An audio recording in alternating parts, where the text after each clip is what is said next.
আলোচনা করছি শৈব ধর্মের একটি বিশেষ দিক, আগমন্ত শৈব ধর্ম। দক্ষিণ ভারতে খ্রিস্টীয় একাদশ এবং দ্বাদশ শতকে আগমন্ত শৈব ধর্মের উদ্ভব ঘটে মূলত চোল রাজাদের রাজত্বকালে।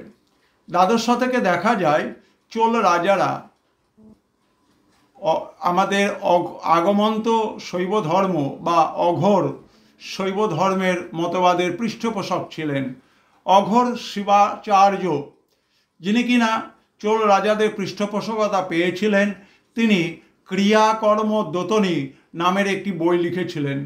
সেখানে তিনি তন্ত্র দ্বারা প্রভাবিত আগমন্ত শৈবদের কথা বলেছেন, যারা কিনা জাতিভেদ প্রথার বিরোধী এবং তারা ত্রিতত্ত্ব অর্থাৎ পতি মানে শিব, পশু মানে জীব এবং পাশ মানে বন্ধন থেকে মুক্তির পথ দেখান। আমরা পশুপথ শব্দের কথা জানি।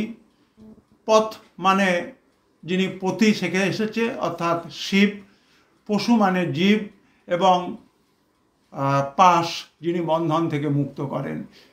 শিবই হচ্ছেন একমাত্র সমস্ত বন্ধন মুক্তির দিশারি। তার জন্য এর নাম আগমন্ত শৈব মতবাদ।